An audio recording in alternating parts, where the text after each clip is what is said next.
check out my cool shirt. This is my writing shirt. This is my writing shirt.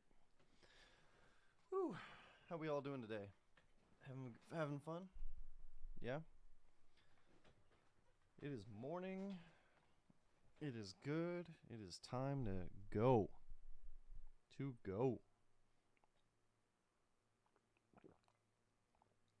Okay. Everybody ready? Yeah? Everybody's ready? Let's get at it. Pitter patter, let's get at her. Yes, I did just say that. And I do it again. Okay.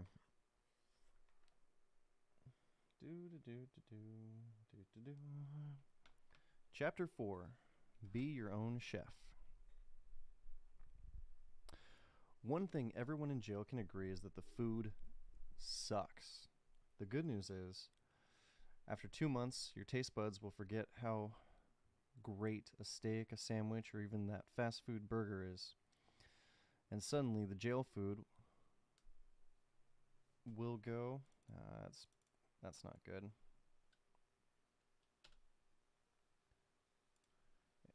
The jail food goes from terrible to below average. I'm sorry to say, you never really enjoy most of the meals. This is the jail menu for the facility I stayed at.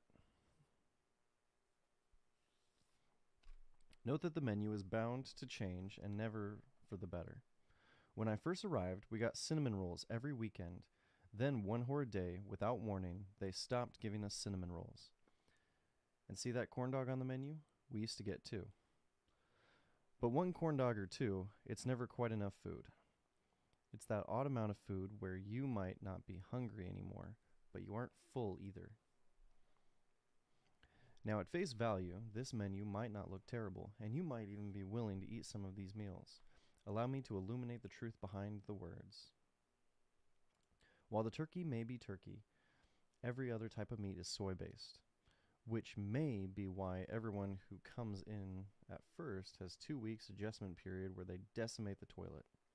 Don't worry, after your stomach is done suffering, it gets a lot easier to shit in front of your celly.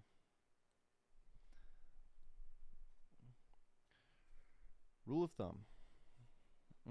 Let's bring this up a little bit. Let's make it 150. Easier for everybody to see. Yeah, there we go. Rule of thumb. There will always be something, if not everything, wrong with the meal. It wouldn't be a jail meal if your bread wasn't rock hard, the vegetables overcooked, the main dish cold, and the dessert dry. Did I just spell dessert?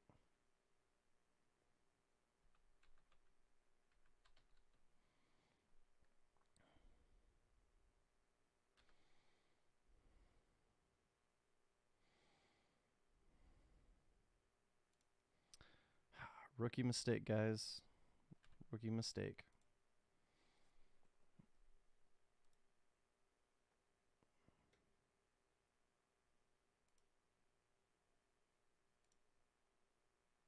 Dessert. Baskin Robbins.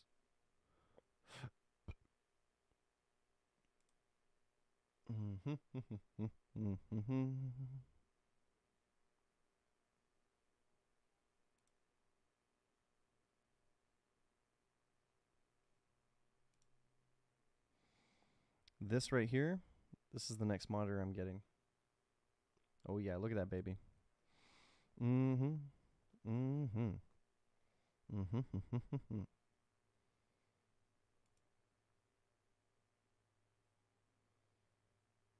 Oh man, it looks so pretty.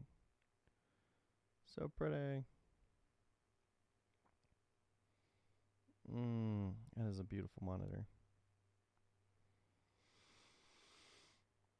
You ever just look at something and go, yeah, that's what I want. That's going to be a good day. No, just me? All right. The main dish cold and the dessert dry. The cookies are always oatmeal or sugar. The sugar cookies have an odd habit of being uncooked on the inside and stale on the outside. as if they were removed from the oven too soon, and then left out for a day before serving. Oh, and the pudding will always be chunky. Some of the menu items try to hide behind fancy names like chicken a la king, but it's really just chicken pasta. There's always too much pasta, not enough soy chicken, if any. Most of the meals are carb heavy, filled with pastas, rice, or potatoes. All throughout my time in jail, I never felt like I got my daily value of protein or fiber in my diet. I never felt like I got my daily value of protein or fiber. Of the cakes, I will say, the chocolate cake with vanilla icing was pretty good, but it was still dry. So I'd only eat the top of it, then flush the bottom half down the toilet, or save it for when I got hungry later. You always flush or give away extra food you aren't going to eat. If people see that someone's wasting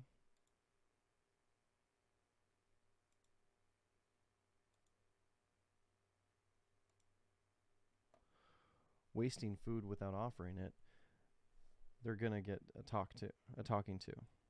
There's only so much food available and people get hungry. Some meals come from condiments like ketchup, mustard, and sometimes mayo. These condiments can make or break a meal and are highly sought after.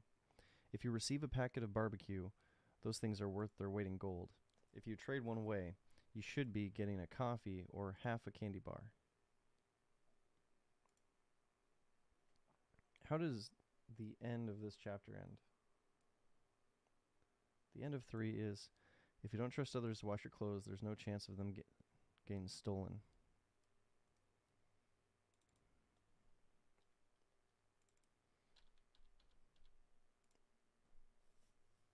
If you don't trust others to wash your clothes, there's no chance of them getting stolen.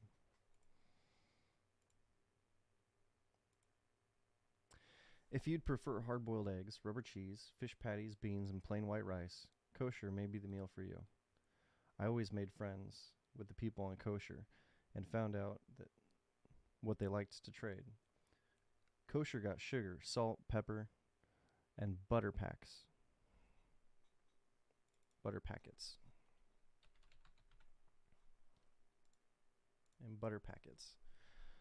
Helping make any meal edible, and I needed to trade them for it.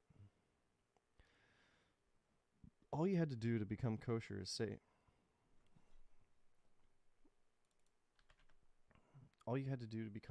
was say you're Jewish or Muslim.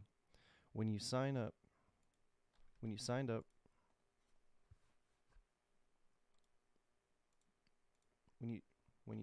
for it, you promised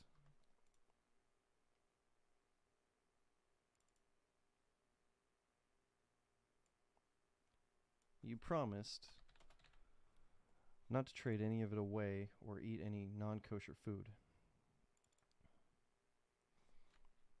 If you did, they'd take you off kosher. But in all my time there, that only happened to one person. Truth is, most COs don't care and have better things to do than watch the cameras for people passing food. Only people who got in trouble were dumbasses who tried passing food right in front of a CO. It's getting close to lunchtime.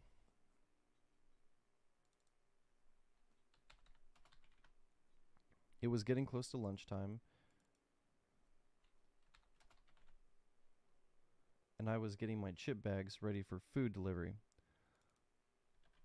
Leprechaun was the new house mouse with Luke. They always made sure to pass my stuff first, which was great, but it meant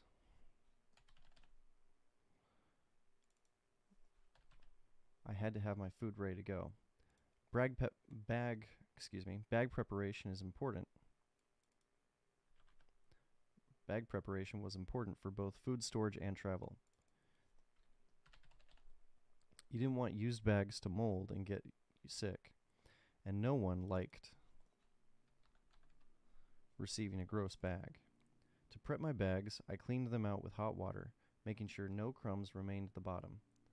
I then placed the chip bag face down on the floor to dry, before putting it under my mattress to sleep on, getting the bag airtight flat. Most of the chip bags I'd been given from those with an abundance. We spread the bags out between cells so if the CEOs searched a group, all the bags weren't lost at once.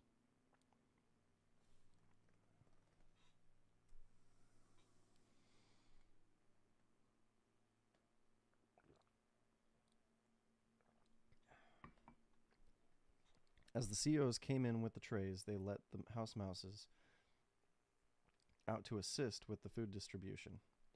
First thing the house mouses did was walk half the trays of food up the stairs to the second tier of cells. Every once in a while, a house mouse would trip and spill a bunch of food.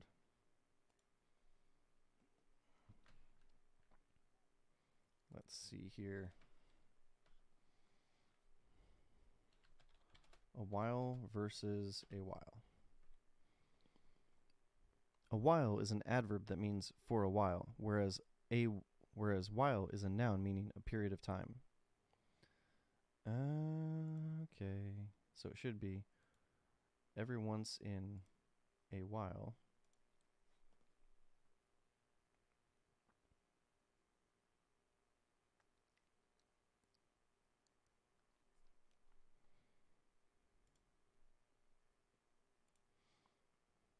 Every once in a while, a house mouse would trip and spill a bunch of food. This was met with laughs and applause. I, however, found waiting for more trays to be brought into the pod an extreme annoyance. Just because it takes longer to get the food doesn't mean they'll give you more time to eat your food. Just because it took longer to get the food didn't mean they'd give you more time to eat your meal. Most meals were delivered at the 15-minute mark and picked up at the 45. And picked up at the 40, 35. As soon as my tray was passed to me through the little delivery slit in the cell door, I waited for the CEO to leave and start placing food in chip bags. I placed 3 chip bags under the door for the house mouses to deliver.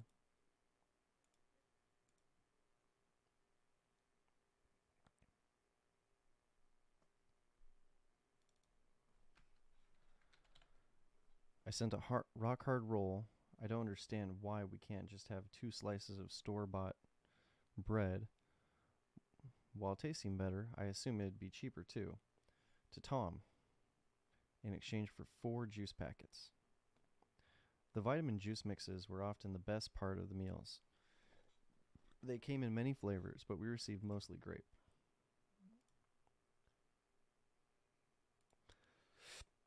Two of the packets I just got went to a kosher kid for butter and pepper, which helped make the pasta tolerable.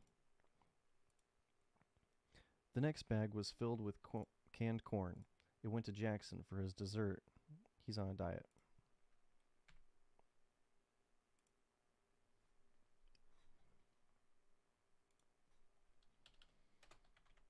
He was on a diet.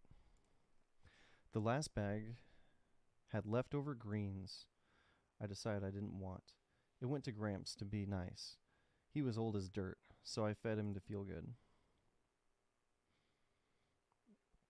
I received a main pasta dish from Luke. He sent me his extra food he didn't want on weekends.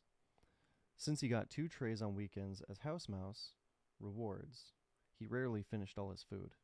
I also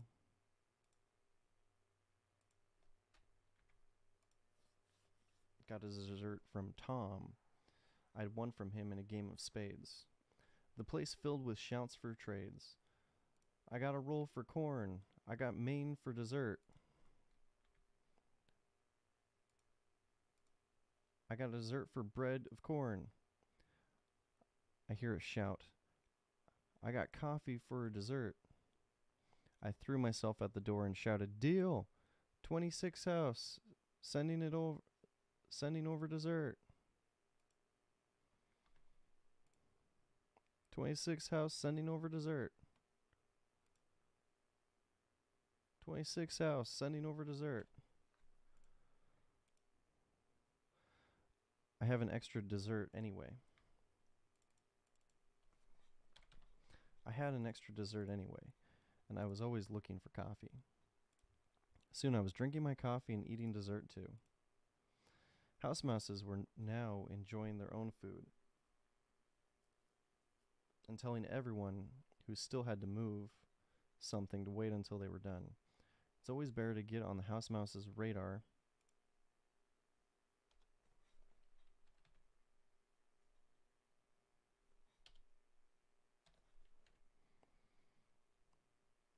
It's always better to get on the house mouse's radar to get your trades pushed through first. No one wants cold food, especially me who needs the butter to melt on top of the pasta. On top of the pasta. How Italian can I sound? On top of the pasta.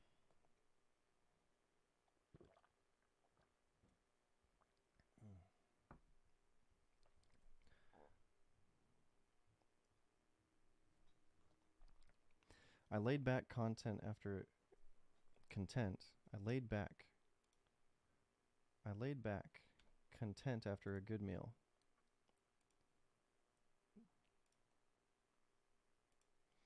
The extra food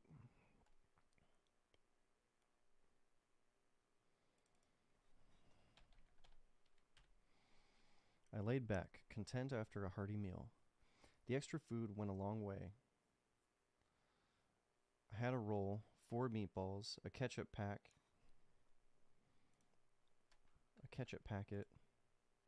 and 2 slices of cheese. I planned to make myself a meatball sandwich right before bed. I found that if I had a full stomach before shut-eye, I slept a lot better. Just as I was opening up my book, there was a knock at my door. The new homeless druggie was standing at my door. You could tell he was homeless druggie from the way he looked. I was a little annoyed that he was looking through the window at me and not waiting for me to come to the door, but I let it slide since he was new. You got any bread? He asked.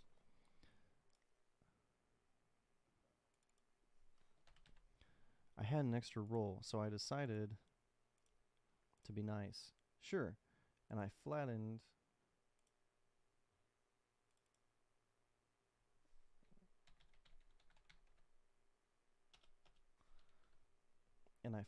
it down before sliding it out the door. Good looking out, man. That must be druggy for thank you. I went back to my book, feeling like I just helped feed the homeless, which felt okay. Next day he came back again. Hey, man.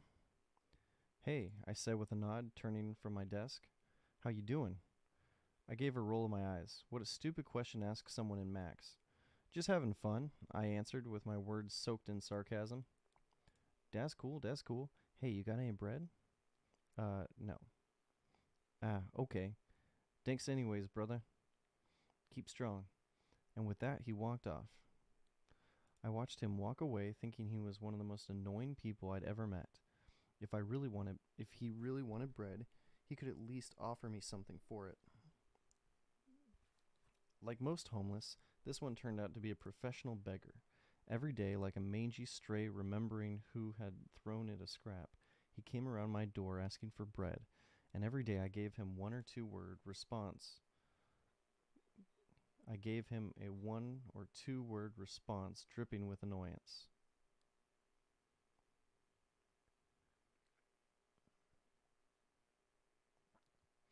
After a week, it became clear he was too stupid to realize that he was too annoying for me to give more bread to.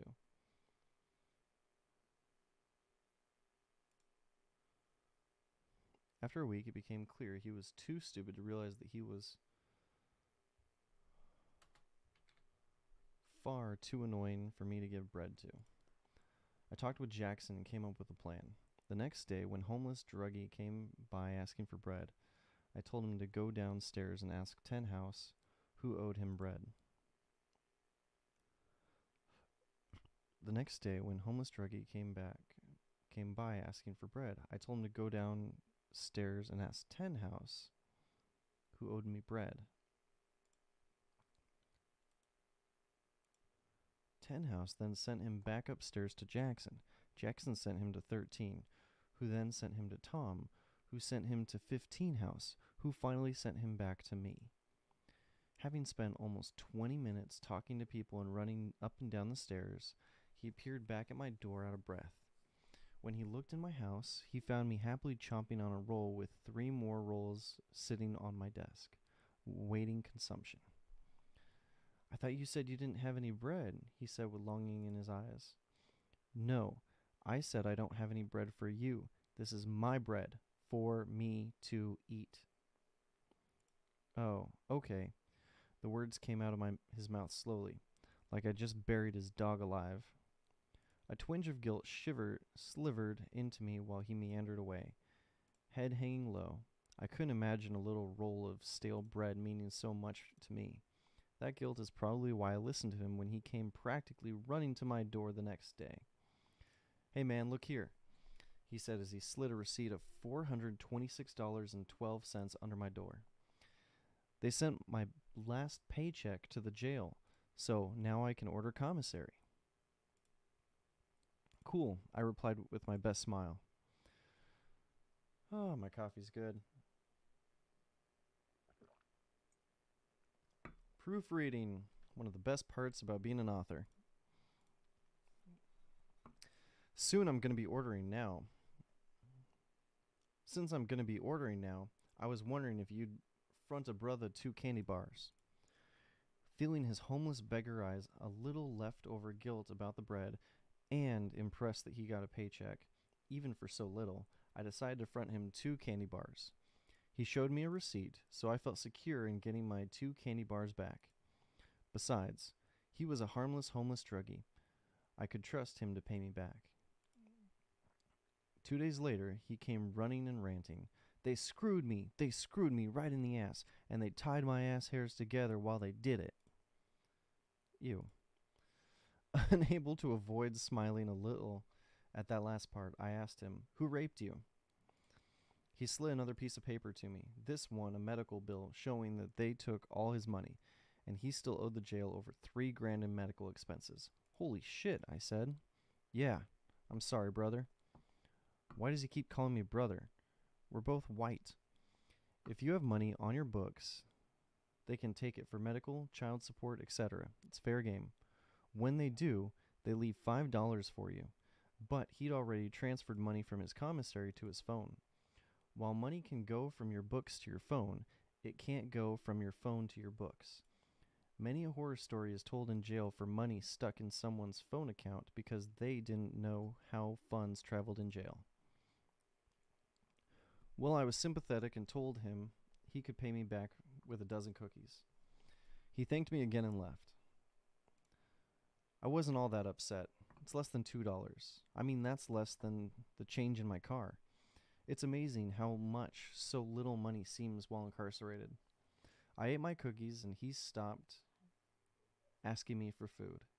A few days later, I was talking about it with Jackson during an intense game of spades. I don't understand why all the medical expenses someone gets while in jail have to be paid out of pocket. I have health insurance. Why can't they bill my insurance? He gave a shrug. You mean, why doesn't it work the way it does if you went to a clinic, normal doctor, or hospital? I nodded. Yeah, it seems wrong. It is wrong, but no one cares. I raked up the cards as I finished winning spades, as I always did. Well, I'm glad I'm not Mr. Brad Beggar. I can't imagine racking up $3,000 in medical bills here. Should it be racking instead of racking?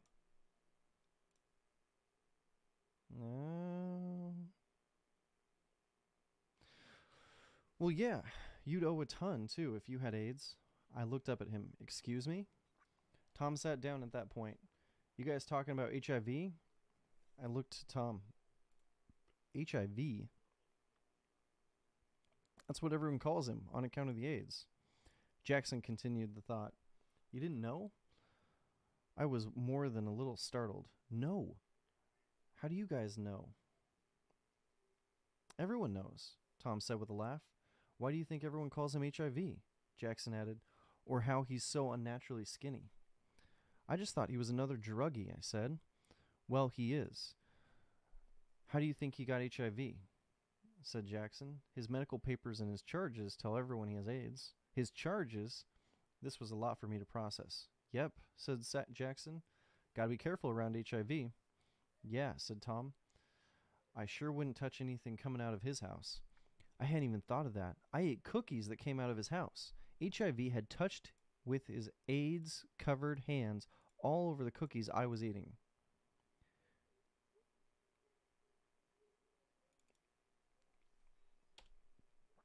HIV had touched his AIDS-covered hands all over the cookies I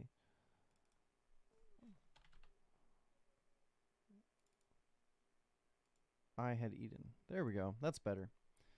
HIV had touched his AIDS-covered hands all over the cookies I had eaten. That night, I looked at myself shirtless in the mirror, like I did every night. Did I look a little skinnier?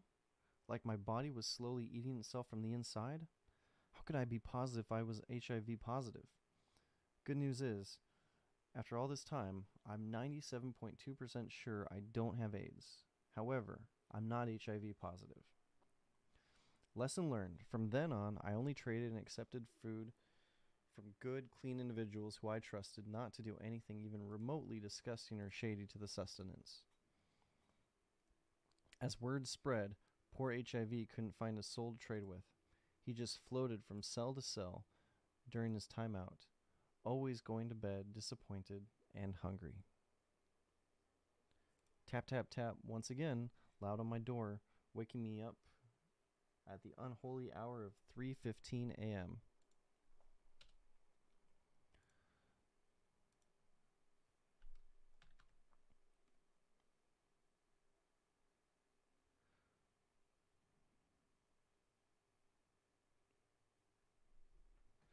I rolled over, half awake, but also half excited because tonight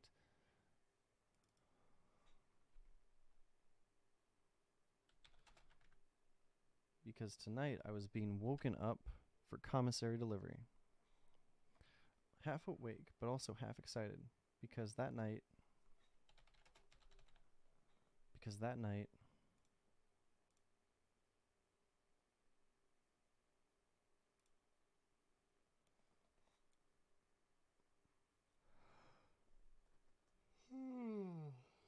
oh, excuse me.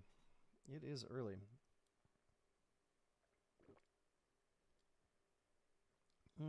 Coffee.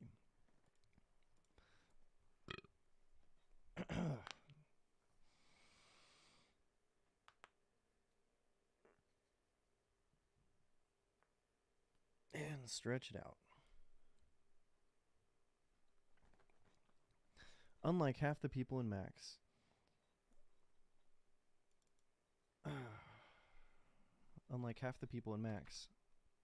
I had family who loved me, which meant I received money regularly on my books to make my detained life more bearable. The other half of the people who only received a few dollars at a time, or else medical or child support would take it. The other half of the people could only receive a few dollars at a time, or else medical or child support would take it. Unfortunately, commissary is very limited where I did my time, filled with nothing but expensive small bags of chips and other types of junk food. Insert commissary form. And a few months later, it got even worse. Insert new commissary form.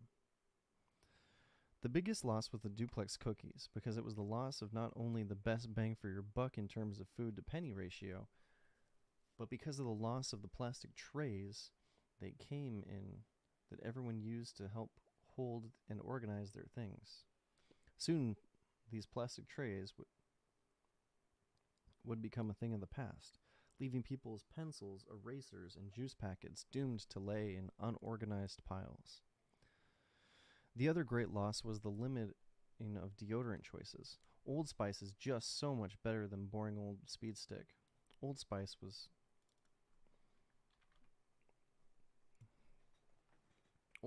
just so much better than a boring old Speed Stick. I wondered if the jail realized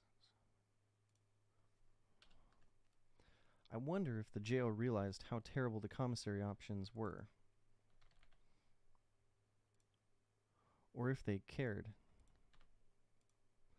Maybe if they realized how much I'd have paid for just a little peanut butter and jelly, or maybe a roll of salami, they'd add them to their options. Some real food we could enjoy or add to help our meals go down would be heavenly.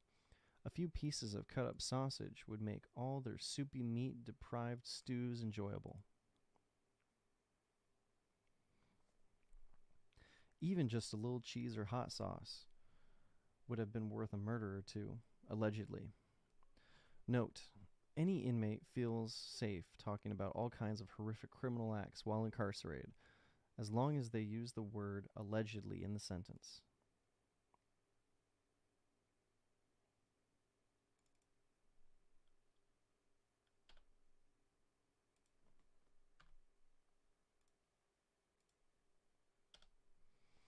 Note, inmates feel safe talking about all kinds of horrific criminal acts while incarcerated, as long as they use the word allegedly in the sentence.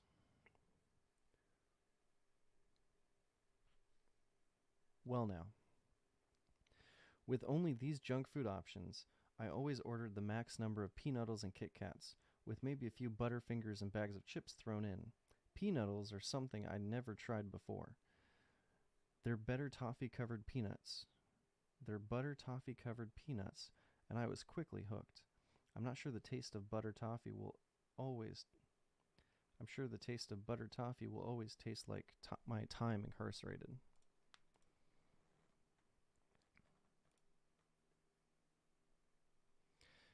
As I checked the order before signing the receipt, I noticed a discrepancy and turned to the CEO dropping off the commissary. I didn't order these 10 sugars or these 10 noodles on here that I can't even have. You can't have noodles or a radio and Max. I asked the CEO once why that is, and he responded, because you don't deserve it. This time the CEO stared at me with tired expression on his face. What you received doesn't match the receipt? It does, but the receipt won't match the order form. I didn't order this. Then you'll have to contact the delivery company about this. But right now, if the receipt matches what you've received, you need to accept and sign it. I grudgingly signed and returned it to him. Grudgingly. Let's look up the definition of grudgingly.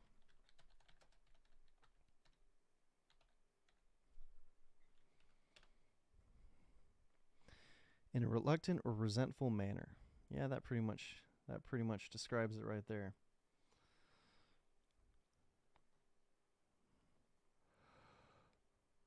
I grudgingly signed and returned it to him.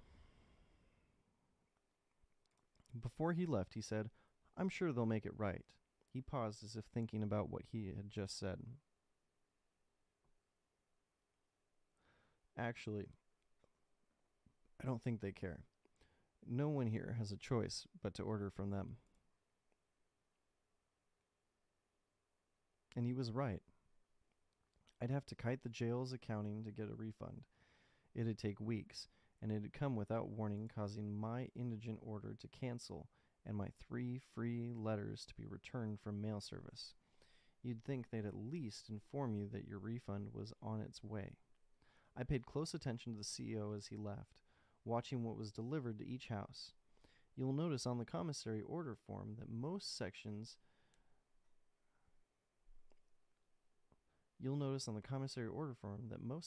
have a 10-item cap, another limitation that I never got a good answer for. Every CEO made it clear when asked why something is the way it is that they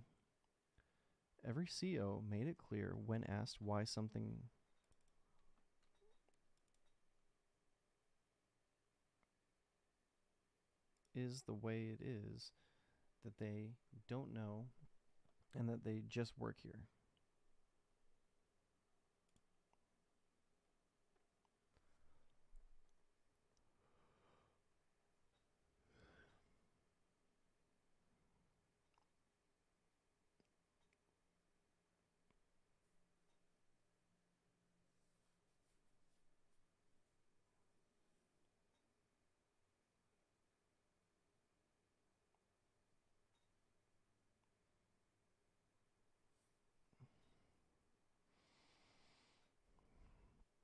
To get around the 10-item cap, I looked for people who ordered a lot but didn't touch certain sections. I liked peanuts, but didn't touch the cookie section.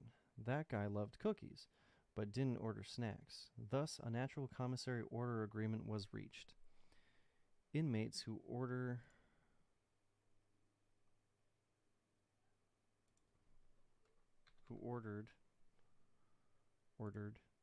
a lot of commissary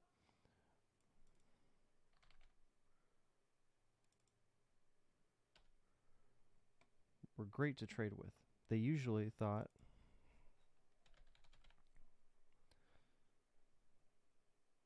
less of their normal meals and were more willing to part with items. They also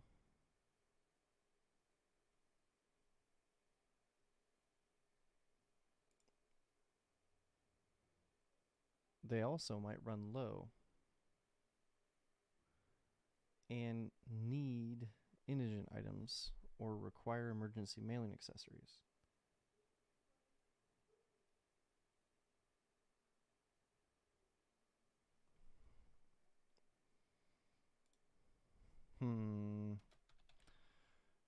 They could also run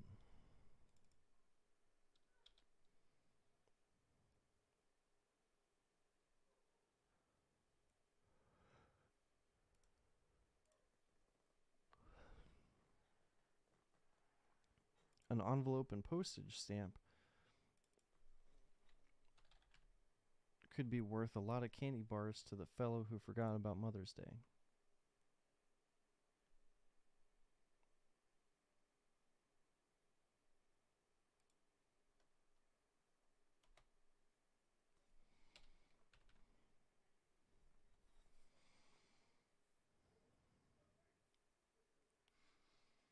Inmates who ordered a lot of commissary were great to trade with. They usually thought less of their normal meals and were more willing to part with items. They could also run low and need indigent items or require emergency mailing accessories. They could also run low on indigent items or require emergency mailing accessories. An envelope and postage stamp could be worth a lot of candy bars to that fellow who forgot about Mother's Day. As the COs left the pod, I laid on my bunk and ripped open a newly delivered Kit Kat. There's a reason it's called comfort food. I devoured it and felt better immediately. I made love before falling into a content sleep for the 2 hours before breakfast. In Max, commissary goes a long way towards staying sane. In my own hellish Groundhog Day, I once again sat at the same table playing spades with Jackson and watching the 7th Fast and Furious film for the 8th time. It's amazing how few things are enjoyable to watch when you only get 3 channels that aren't local or in Spanish.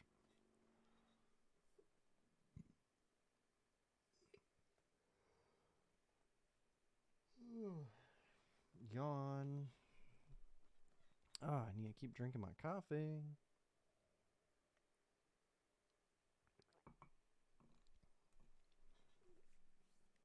Another beautiful day.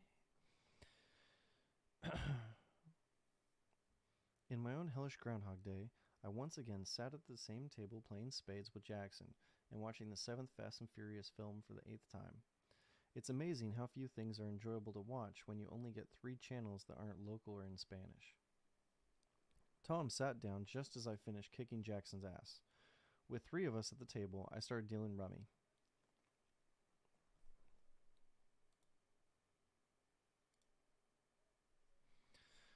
Tom gave a loud attention-grabbing sigh. Boy, I'm just craving something salty right now. I glanced at Jackson. He returned my look with a furrowed frown of his own. Tom's not-too-subtle hint was not the first, and our annoyance was increasing.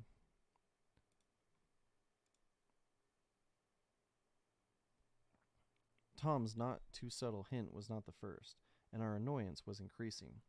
Tom was one of those entitled kids whose mom always spoiled him, and he hadn't learned that the rest of the world doesn't owe him a thing. For some reason, a lot of drug addicts seem to have this mentality, but Jackson and I weren't going to give him our precious salt packets for free, so we kept quiet. Jackson's celly joined us, so we switched back to spades. Playing for that night's dessert.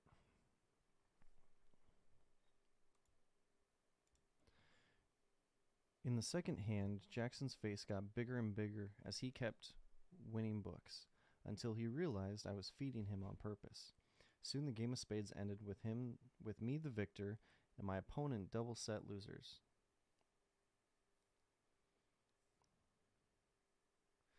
If you want to win a lot of stuff while incarcerated, get good at spades. Everyone plays, and there's always some kind of money on the table. Jackson was shooting daggers at his quick loss. Hey, Trevor, you got any wine? No. That's too bad, 'cause I like to be wined and dined before I get fucked. Everyone gave a good-hearted laugh, knowing Jackson wasn't really that upset over losing a dessert. Complaining, arguing, or making fun of another one of the guys was all about entertainment. Everyone took it in good sport most of the time. I gave a laugh. I wish, if I did fuck you, it'd be up the ass with a twisted razor blade. With twisted razor wire. This was followed with laughter between the few.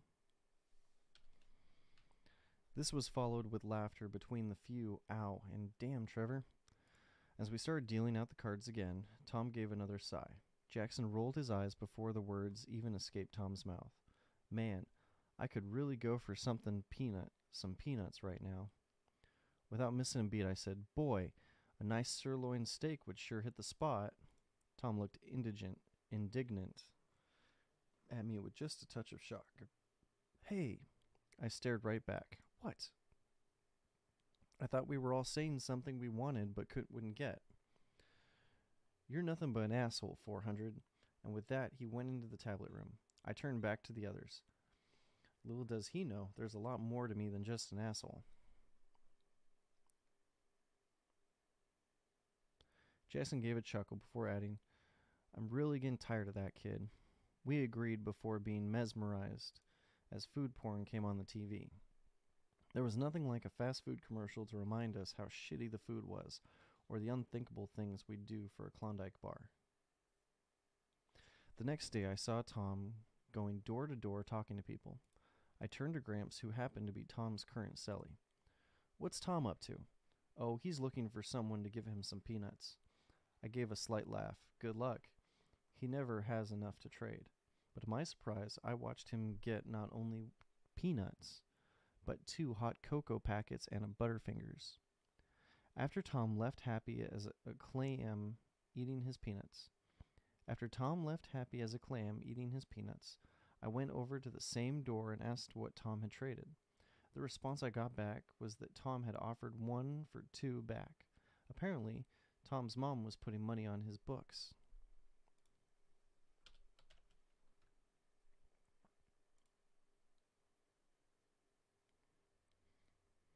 I went back to Gramps and asked him about it.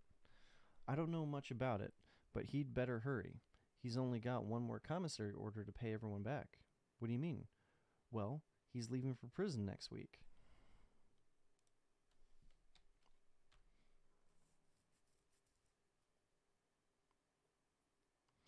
He had told the rest of us he'd be leaving in a month. It was obvious to me that Tom had lied and now planned to rack up debt without any intention of paying people back. I quickly spread the word. I hated the idea of people being taken advantage of with such blatant lying and stealing. It just reminded me again not to trust anyone on their word and to always wait for their end of the trade before giving mine.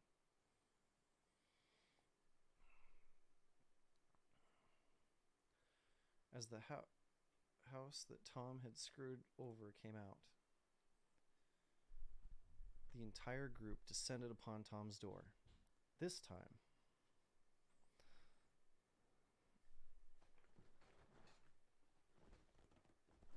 get comfy. There we go. Much better. These gaming chairs are comfortable, but sometimes you just kind of like gotta finagle your way into the best spot.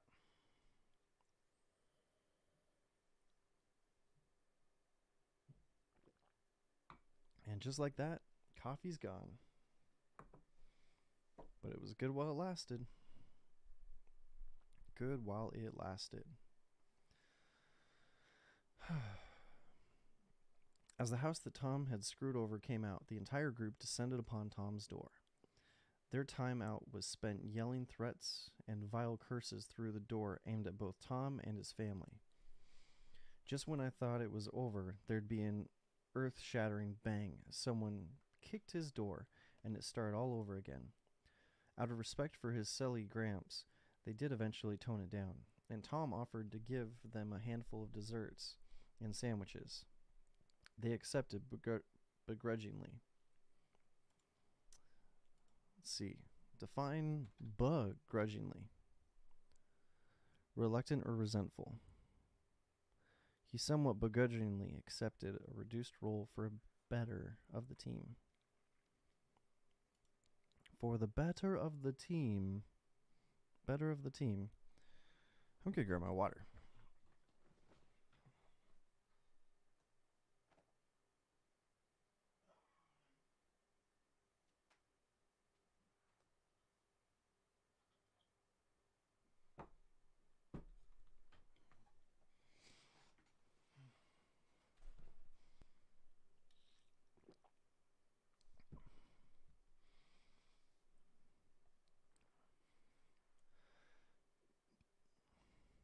Tom's lucky he had a door between him and his would-be murderers. Although, if he knew they could get to him, he'd never have taken the chance.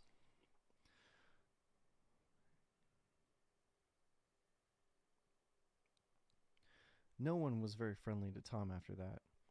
We took to mostly ignoring him and calling him a pizza-faced pterodactyl, which was the perfect description for him. Long-ass nose and fingers on a body that was 20 pounds too skinny, covered in volcanic zits. Jax and I hated Tom for making trades he couldn't keep. We didn't think Tom was worth doing anything we could be sent to the hole for. Jax and I hated Tom for making trades he couldn't keep. We didn't think Tom was worth doing anything we could be sent to the hole for, so we decided to punish him in ways we couldn't get in trouble for. Since he was no longer allowed to play cards with us, he took to spending most of his time alone in the tablet room listening to music. To interrupt his music time, Jackson started running to the tablet room first. He'd then hog it until his celly arrived to use the tablet. Together they ate up most of our time out, leaving Tom to sit alone watching whatever I'd chosen to be on TV or walk circles in the concrete yard. Often he opted to just remain in his house, spending at one point over 96 hours in his cell.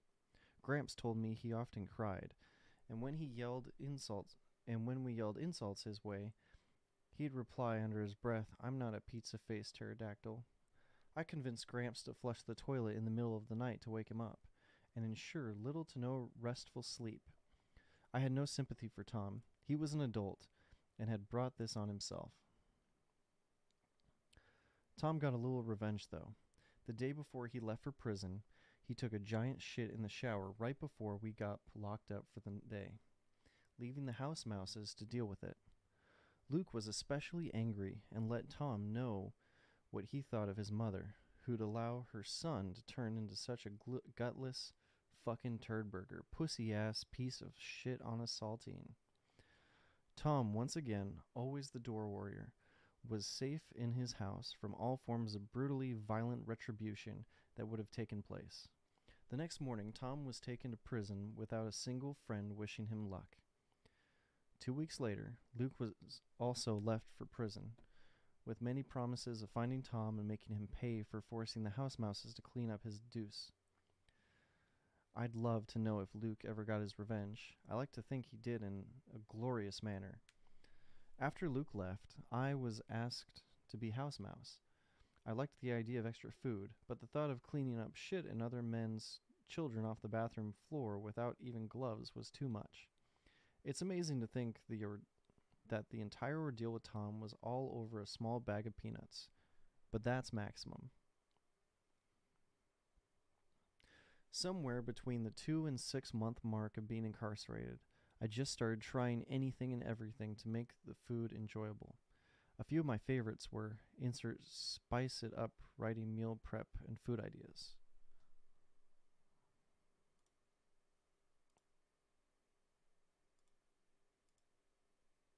A shame we don't have a microwave. All our food could be better in 100 different ways, although the lack of heat does little to stifle the popularity of coffee. With only so many drugs available, caffeine is a favorite substitute. At 30 cents a pop, they're a relatively cheap commissary item, and with a limit of 30, there's always someone looking to trade for more. If at first you don't get the deal you want, tell them to come back when they change their mind. After a little time without the caffeine kick, the addicts return with their tails between their legs, giving in to all the Jew's demands. Always be the Jew, and you'll be jailhouse rich too. You'd be shocked at what addicts would agree to.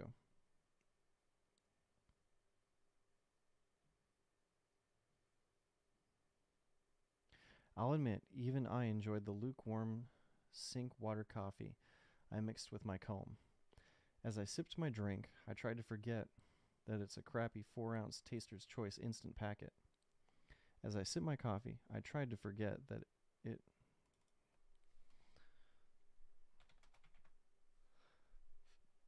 it was a crappy 4-ounce Taster's Choice instant packet. Put 2 of them together, add 2 sugars and half a lukewarm cocoa, and you almost have something worth drinking.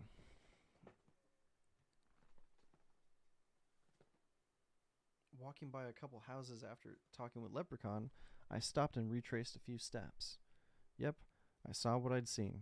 2 men were at the desk using playing cards to chop up and snort something.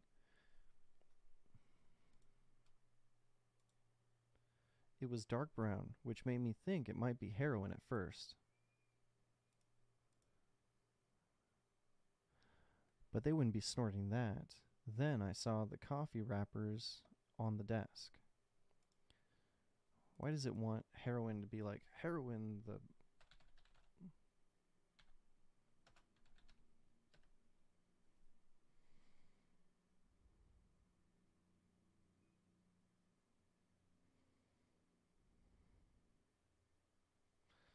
Oh, it's because I'm spelling heroin wrong.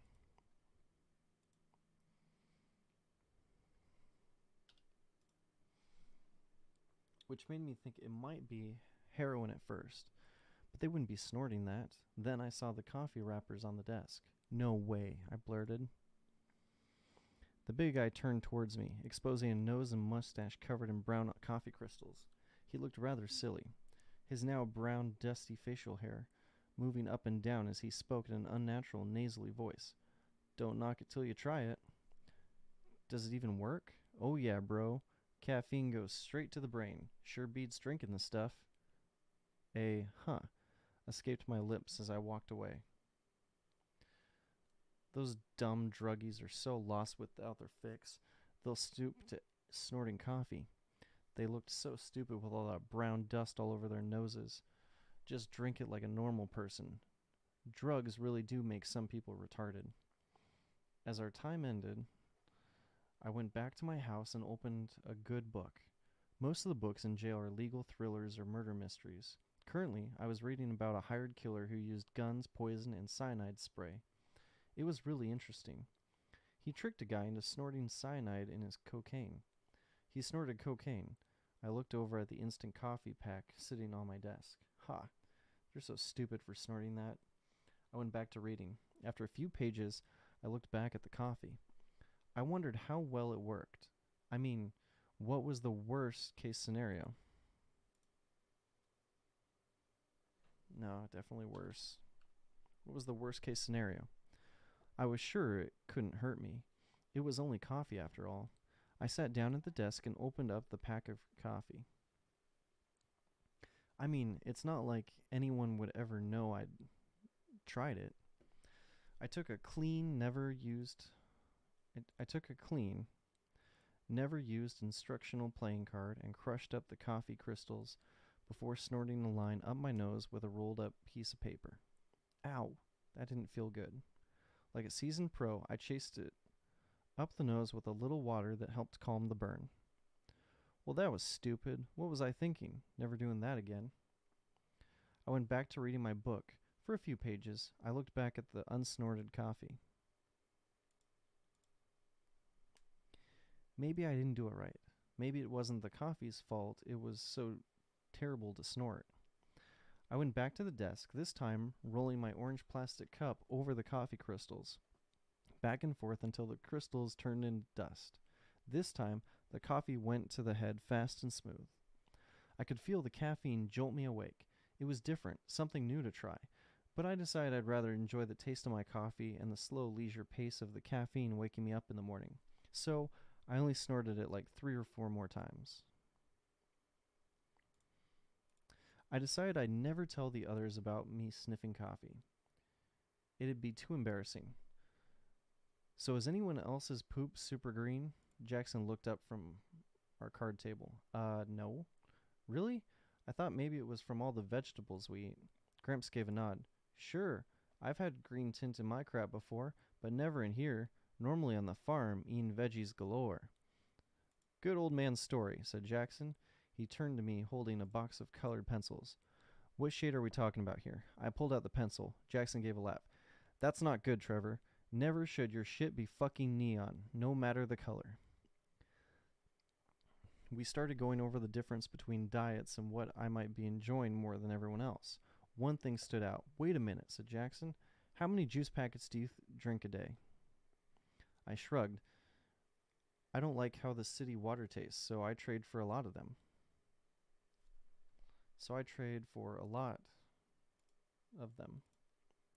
How many? 10 or 11 a day? Well, that's why. You know how much food dye is in our vitamin drink mix? But why green? Shouldn't it be orange and purple? Food dye separates out to original colors. It's a lot of green. Hey guys, interrupted the new kid Frank. He was a skinny, fat, baby-faced white kid who mentioned several times that he hated Trump. For some reason, he found that fact important to share with others. Can I play? I looked at him with a little disdain. I could tell already he was going to get on my nerves. Not for free. You got any coffee or candy to gamble? He gave a look down at the ground. No. We turned back towards our game. But I have my diabetic snack in a couple hours. I could put that up. Jackson and Guy gave each other a stare. The diabetic snack included not only a sandwich, but also a carton of milk. As someone who hadn't had any milk in many months, I'd have traded several candy bars for a carton of milk. As someone who hadn't had any milk in many months, I'd have traded several candy bars for a carton. This kid didn't know what he had. Okay, I said, trying not to sound too eager. We play first-hand sets are a win. Along with double sets.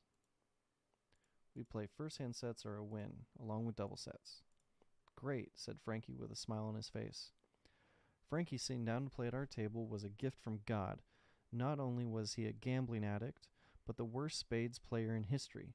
Within 10 minutes, I'd already won 4 games, and apparently the kid wasn't smart enough to quit. By the time we were locked down, he was down 4 milks and sandwiches, 10 juice packets, a side of beans, 5 condiments, a lunch main, and a dinner main.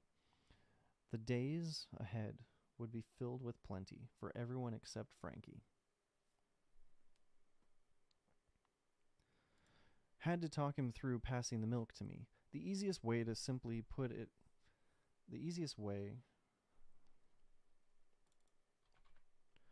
I had to talk him through passing the milk to me. The easiest way was to simply put it in a clean chip bag and slide it under the door. The other option was to slide a chip bag with a hole cut on the top. Excuse me. The other option was to slide a chip bag with a hole cut on the end in between the door frame. Pour the milk slowly into the opening and receive it into a cup under the small hole on the other side of the door. It was good that he kept the trash, so when the CEOs got a tip from an angry snitch that he'd been giving away his diabetic snacks, he could deny it and show the empty trash as proof. The cold, fresh milk made that day truly memorable. It's amazing what small things you miss after months of deprivation. If milk was this good, I could only imagine how orgasmic a pizza might be. A shame I wouldn't find out for over a year. Dun dun dun dun. Dun dun dun dun. For over a year. Alright, that's the end of the chapter. I'm gonna... let's go back to the first page real quick.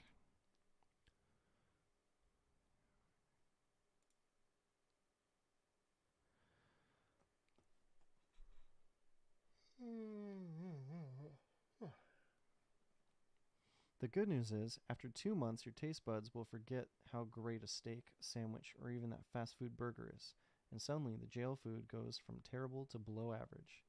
I'm sorry to say, you never really enjoy most of the meals. This is the jail menu for the facility I stayed at. Note that the menu is bound to change and never for the better. When I first arrived, we got cinnamon rolls every weekend. Then, one horrid day, without warning, they stopped giving us cinnamon rolls. And see that corn dog on the menu? We used to get 2. But one corn dog or 2,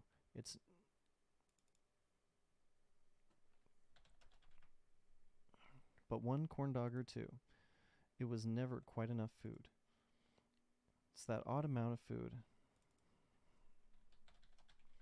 It was that odd amount of food where you might not be hungry anymore, but you weren't full either. Now, at face value, this menu might not look terrible. You might even be willing to eat some of these meals. Allow me to illuminate the truth behind the words. While the turkey may be turkey, every other type of meat is soy-based, which may be why everyone who comes in at first has 2 weeks adjustment period where they decimate the toilet. Don't worry, after your stomach is done suffering, it gets a lot easier to shit in front of your cellie. Alright guys, I'm going to call it good for now. I'll be back streaming at 2 o'clock today, and we'll start on Chapter 5, which is one of my favorites. Chapter 5, Correction Staff. Have a fantastic rest of your day, as always. Work hard, play hard, have fun.